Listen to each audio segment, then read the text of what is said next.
Bonjour et bienvenue sur le site du podcast Histoire en série, créé et animé par Nicolas Charles et Johan Chanoir.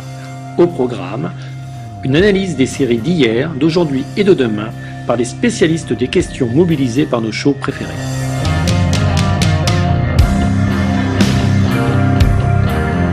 Histoire en série, c'est le podcast qui met en relation histoire, sciences humaines et séries.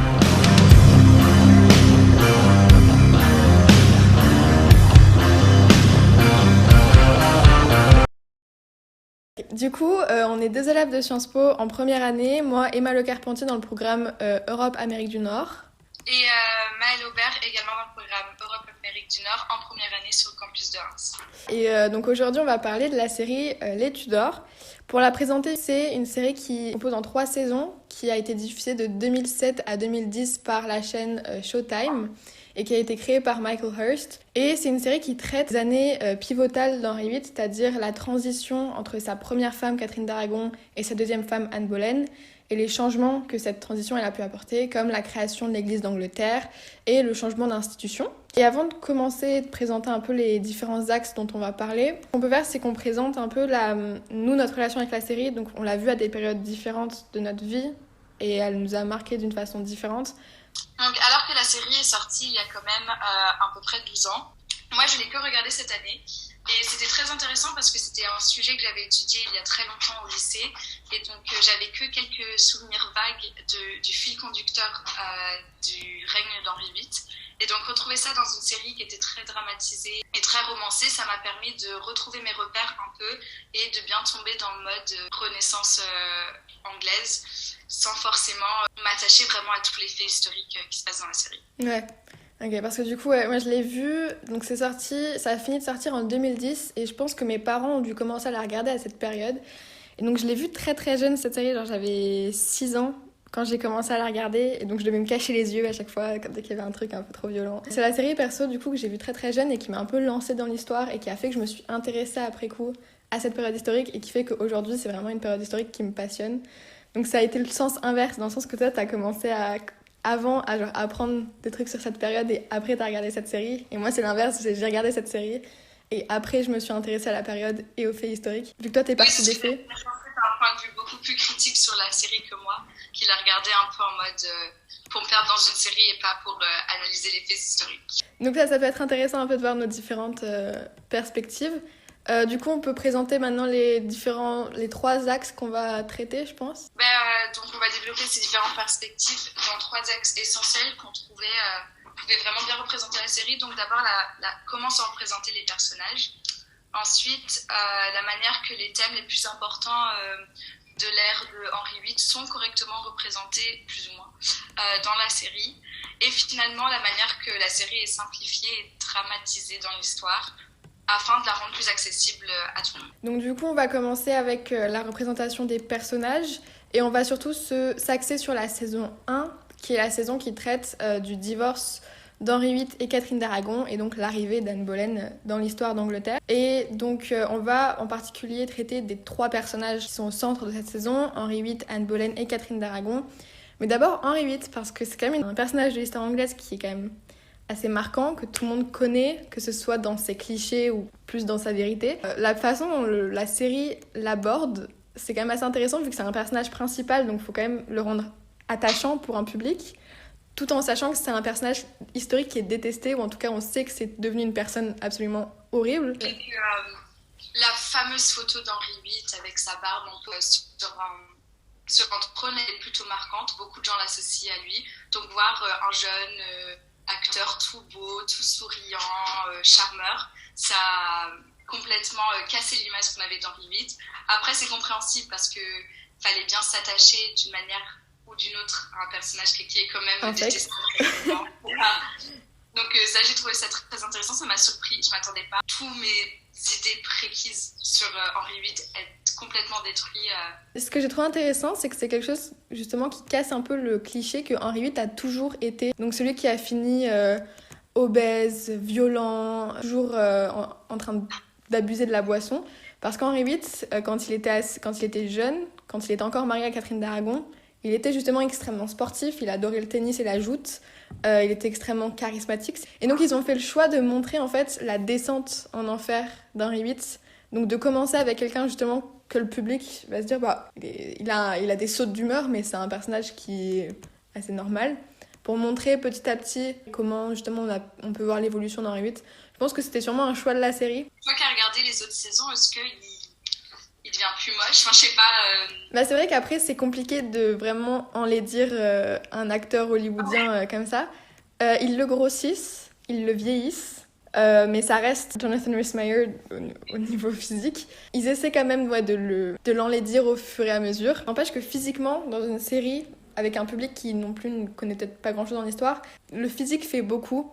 Et donc il y a vraiment une dédiabolisation d'un personnage. Et donc on peut se poser la question est-ce qu'au final ce choix, est-ce que le fait de dédiaboliser Henri VIII, c'était une réécriture de l'histoire ou c'était un choix pour montrer la descente en enfer? Je pense que c'est un vrai débat et je pense qu'on n'a pas la réponse. Non, mais après je pense que c'était quand même essentiel pour le suivi de la série, pour les spectateurs qui sont pas complètement calés en histoire et qui le regardent plus pour du drama que pour une série historique. Ils avaient besoin d'avoir le roi qui est beau, qui a beaucoup de femmes, qui joue beaucoup, afin de s'attacher, de suivre au fur et à mesure de la série.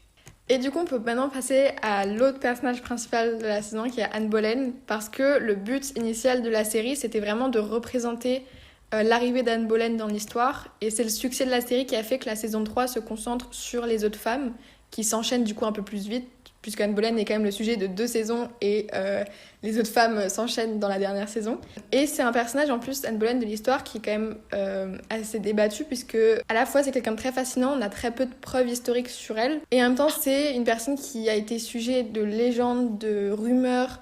Il y a des gens qui disaient que c'était une sorcière, il y en avait qui disaient qu'elle avait 6 doigts, il y en avait qui disaient qu'elle avait charmé le roi pour ses propres intérêts. Il y a vraiment des discours complètement différents sur Anne Boleyn. Et elle est toujours représentée de façon très différente dans les différentes séries et films qui traitent de cette époque. Donc encore une fois, toi, tu l'as perçu comment? Je pense qu'on l'a perçu de façon très différente, le personnage. Moi, j'ai vu un peu comme trouver des manières d'accéder au pouvoir par manipulation de son père ou elle-même. Henri VIII lui a permis d'y accéder. Après, d'un autre côté, je l'ai vu un peu, pas manipulatrice, mais elle a un peu joué le jeu en mode hard to get. Je sais pas comment ça se dit. Dur à obtenir, ouais. Elle a organisé une chasse, ouais. Ouais, voilà, c'est ça, elle a organisé une chasse, t'es dur à charmer. Mais du coup, je ne la vois pas bête ni victime, juste plus, elle a bien joué le jeu et ça lui a permis d'accéder au pouvoir après. Mais ça lui a fait perdre sa tête. Mais du coup, c'est vrai que je trouve, en particulier à la saison 1, ils utilisent les clichés qu'il y avait sur Anne Boleyn, donc le truc de la diablesse, sexuelle, tentatrice, manipulatrice. Ils ont bien fait ce personnage dans le sens que oui, on voit que oui, elle a quand même tenté le roi, mais ils ont quand même ajouter une psychologie au personnage, et ça a été en particulier sous l'insistance de Nathalie Dormer qui joue Anne Boleyn et qui s'est énormément renseignée sur le personnage historique quand elle a pris le rôle. D'ailleurs, il faut savoir qu'il me semble qu'elle a fait des études d'histoire, donc elle était vraiment à fond dans son rôle.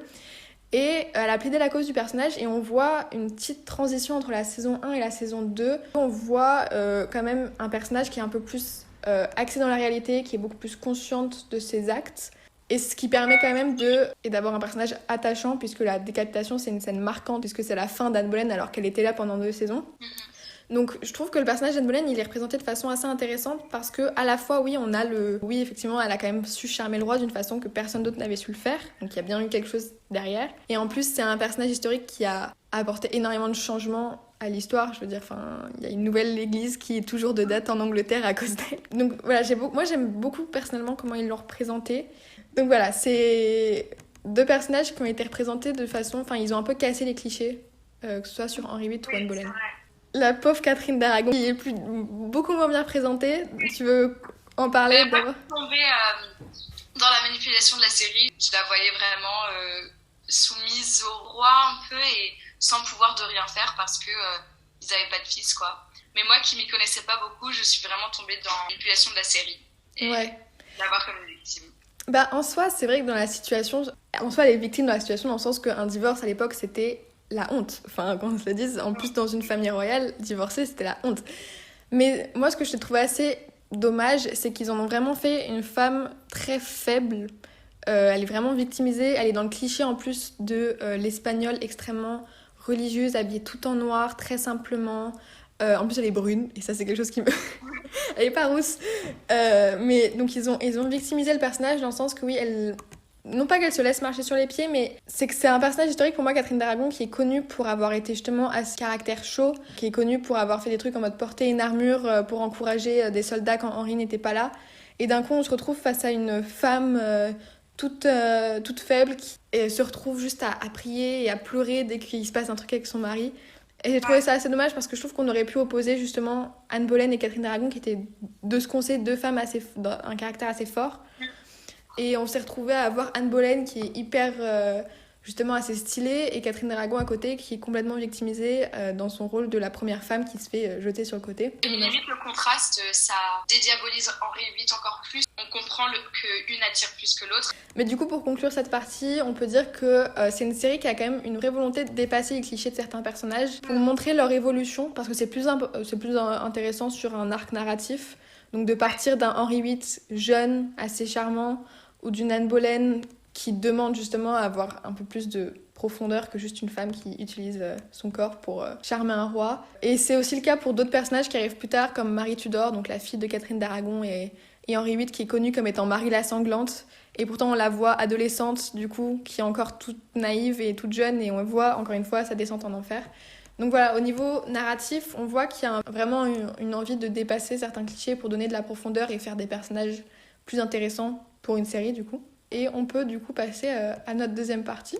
Moi, comme j'avais étudié il y a très longtemps, les thèmes que j'associais à Henri VIII, en plus de ses 6 mariages, c'était la religion, bien sûr, parce qu'avec le divorce, la séparation avec l'Église et tout ça, et un peu les alliances européennes, les rapports de puissance surtout. Et moi, j'ai trouvé très intéressant la représentation de la religion. On peut vraiment voir sa corruption, donc avec, comme on a dit, Wolsey. Ouais, qui incarne vraiment la religion.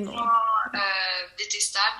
Et en fait, j'ai beaucoup aimé le fait qu'on voyait sa puissance politique, parce que vraiment, surtout aux premiers épisodes, sa vérité, enfin ce que disait Wolsey, c'était la vérité générale. La vérité du roi, et ouais. Voilà, la vérité du roi, et ça influençait directement.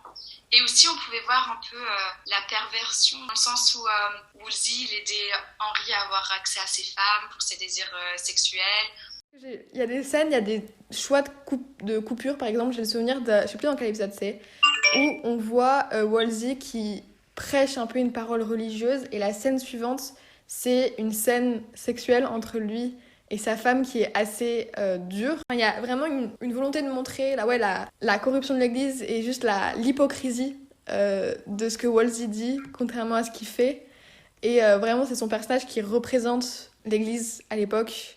Et en plus... Et même, tout ce qu'il faisait, c'était par intérêt, par espoir d'être pape. Et en plus... pour moi, c'est vraiment un personnage qui incarne le sort de l'Église, en fait, qui sert à incarner le sort de l'Église, puisqu'on le voit au début qu'il y a énormément d'influence sur le roi, et à la fin, il meurt. Puisque c'est la fin, de façon, de l'Église, de l'influence de l'Église papale en Angleterre, vu que c'est la création de l'Église d'Angleterre. Donc ça, c'est un premier thème qui est vraiment énormément abordé, en particulier dans la première saison, vu que c'est un thème central du divorce de Catherine d'Aragon et d'Henri VIII. Mais il y a vraiment aussi un effort de garder d'autres thèmes importants de l'ère Tudor, que ce soit des lieux qui sont reproduits à l'ordi, ça m'a marqué, qui reproduisent des lieux à l'ordinateur, que ce soit le château de Hampton Court ou Whitehall, enfin vraiment tous les lieux dans lesquels des événements Tudor importants se sont passés, ils les ont reproduits à l'ordi pour que ce soit le plus réaliste possible, même si c'est un peu mal vieilli. Mais il y a aussi le thème des mariages et de l'Europe, si tu veux en parler un peu. Et surtout, moi, ça m'a beaucoup marqué avec la fille, donc Marie Tudor, du fait qu'on voit que son mariage, c'est un outil politique, en fait. Ouais. Déjà, entre 2 épisodes, je crois qu'on lui promet 2 fois en mariage avec les Espagnols et les Français. Donc, ça montre vraiment que le but des mariages, c'est de créer des alliances, d'étendre son territoire, d'avoir du pouvoir. Et j'ai trouvé ça intéressant, en fait, comment quelque chose que nous, on considère... l'évolution commence à changer. Et moi, j'ai bien aimé le fait qu'ils aient choisi, parce qu'en soi, il y a plein de mariages de l'époque, que ce soit la sœur d'Henri VIII avec les sœurs d'Henri VIII avec différents rois, et ça, on en reparlera. Mais j'ai beaucoup aimé le fait qu'ils utilisent le personnage de Marie Tudor pour le faire, parce que c'est un personnage qui est très jeune. À l'époque, elle a 6 ans, et on la voit se faire proposer en mariage à un homme de 25 ans, un truc comme ça. Et c'était un choix exprès, parce qu'évidemment qu'un public moderne va être complètement choqué par la différence d'âge. Un effort en mode non mais on va attendre ses 12 ans, comme si à 12 ans, bon, tout 12 ans, c'est toujours mieux que 6. Mais ce que je veux dire, c'est que c'est quand même tout aussi choquant à 12 ans que à 6 pour un homme d'une vingtaine d'années. Là, du coup, je trouve, et on y reviendra encore une fois dans la troisième partie, mais c'est là où on voit qu'il y a quand même un point de vue très moderne qui est appliqué à la série, dans le sens qu'il y a presque un jugement qui est porté sur voilà, les mariages diplomatiques de l'époque. Et le dernier thème qu'on avait trouvé, c'était l'Europe, parce que c'est vrai que l'ère Tudor, c'est le début de l'Union européenne. Les traités qui se sont faits entre la France, l'Angleterre, l'Espagne, des traités qui se sont très vite cassés, mais c'est là où il y a eu une première volonté de vraiment former une union d'Europe de l'Ouest qu'on voit dans la série.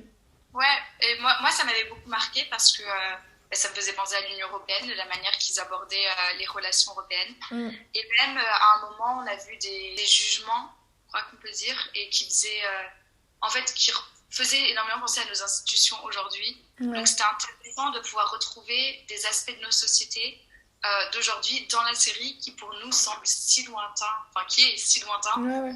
Donc on peut réaliser que ça cache un petit peu le cliché ils n'étaient pas civilisés à l'époque. Il y avait quand même un effort de mettre en place des relations stables en Europe. La diplomatie existait déjà et on n'était pas dans un truc de guerre constante, même si on voit qu'il y avait quand même de ça. Oui, exactement. Mais du coup, voilà, il y a quand même des thèmes... Enfin, je veux dire, c'est une série qui est dramatisée, qui est très romancée, mais il y a quand même des thèmes importants de l'histoire. C'est une série qui est quand même très historique sur le fond, dans le sens que, contrairement à d'autres séries que j'ai pu voir sur la même période, même s'il y a quand même, on s'attarde pas mal sur la relation entre Anne Boleyn et Henri VIII, il y a quand même des vrais narratifs historiques.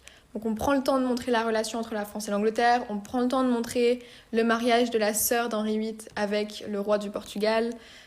Donc il y a vraiment, on s'attarde quand même sur des faits historiques, mais du coup on va voir dans la troisième partie que ces faits historiques, même s'ils sont abordés, il y a quand même une vraie simplification et dramatisation de l'histoire, dans le but vraiment de démocratiser l'histoire à travers cette série. Il y a quand même des grandes libertés qui ont été prises au niveau des personnages, au niveau de l'histoire, au niveau du déroulement des différents événements. Donc la timeline des événements qui a été un peu changée, trafiquée pour que ça fasse plus de sens dans la série, mais aussi des personnages qui ont été mixés, on va dire. Donc il y a par exemple les sœurs d'Henri VIII, il en avait 2 qui ont été mariées à 2 rois différents, qui ont été mises ensemble dans un même personnage pour simplifier au niveau narratif. Après oui, autant c'est dommage parce que ça coupe un petit peu une partie de l'histoire, autant c'est compliqué de suivre une série avec autant de personnages, d'histoires à droite et à gauche. Du coup, c'est vrai que... accéder au public un peu plus large, c'est obligé de faire quelques modifications. Ouais. Et ça, pour le coup, c'est vrai que c'est un choix. C'est celui que je vois qui a été le plus critiqué. Ils ont mélangé Marguerite et Marie Tudor. Et Marguerite Tudor, elle a donc été un peu écartée de l'histoire, alors que c'est une des sœurs d'Henri VIII qui a en fait eu le plus d'impact sur l'histoire future britannique, puisque c'est celle qui a été mariée au roi d'Écosse et qui a lancé la lignée de Stuart. Et on peut aussi parler de la sexualisation et la dramatisation de la série, qui s'adresse vraiment à un public moderne et à un public qui regarderait des séries genre Game of Thrones par exemple, où il y a vraiment une case à cocher presque des scènes de sexe à un moment ou à un autre dans la série, et qu'il y a des personnages qui sont vraiment axés là-dessus, que ce soit Anne Boleyn du coup dans la saison 1. Donc on a parlé de la sexualisation, on a parlé de la dramatisation, de la simplification, mais aussi pour plaire à un public plus moderne, on peut peut-être parler vite fait des costumes. Toi, je sais pas ce que t'en as pensé.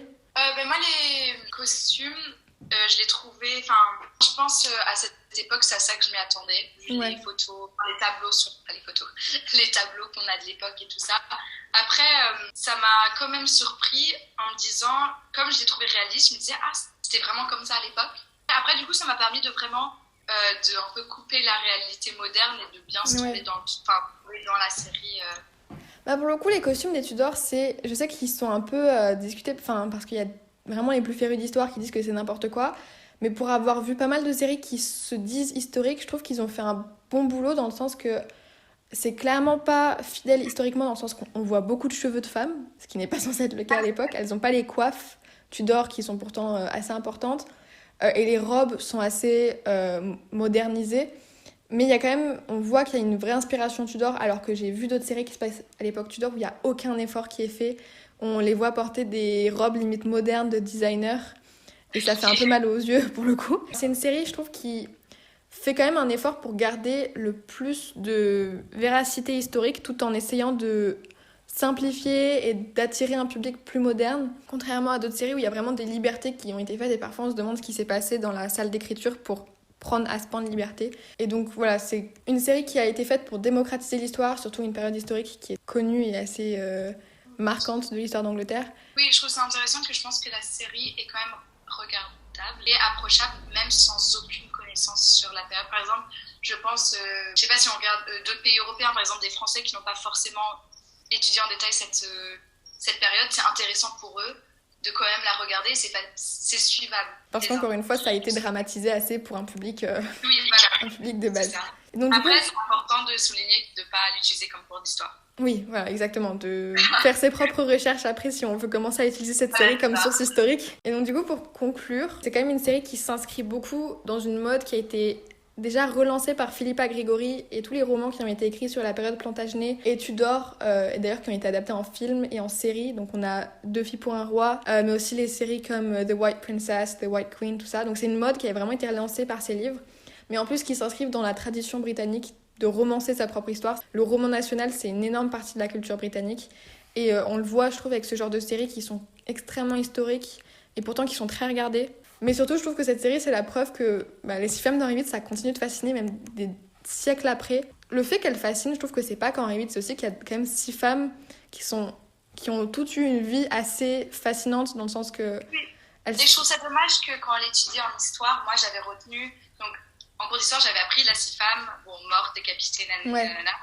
Et après, via des séries, via la démocratisation de cette époque historique, j'ai compris qu'elles étaient intéressantes. Enfin, c'est pas juste les femmes d'Henri VIII. Voilà, c'est ça. Ça se réduisait aux femmes d'Henri VIII, alors qu'en réalité, elles sont quand même des personnages très complexes et intéressants à analyser.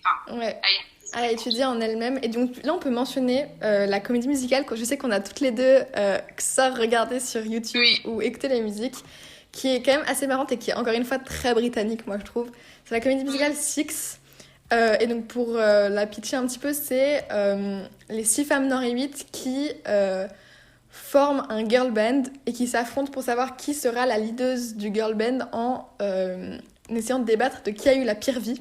Et donc ils vont chacune chanter à leur tour leur vie, mais pas forcément en fonction d'Henri VIII, c'est juste leur vie en général. Et donc il y a une vraie volonté de montrer que oui, certes, c'est les femmes d'Henri VIII et elles sont restées dans l'histoire pour ça, mais pourtant, chacune a une vie assez intéressante.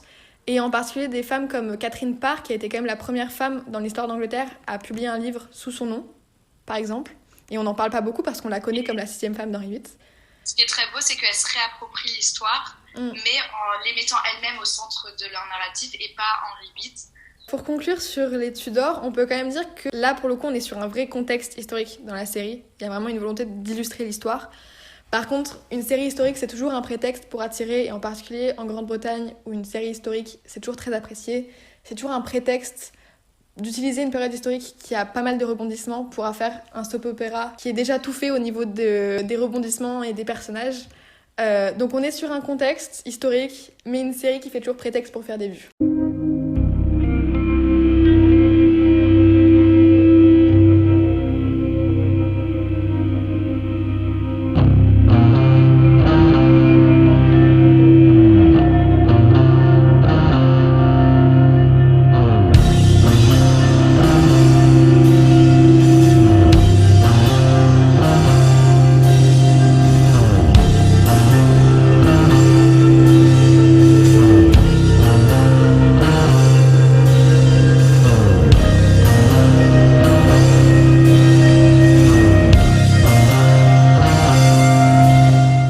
Retrouvez-nous sur Twitter @Histoire en série pour connaître le programme à venir ainsi que des conseils bibliographiques.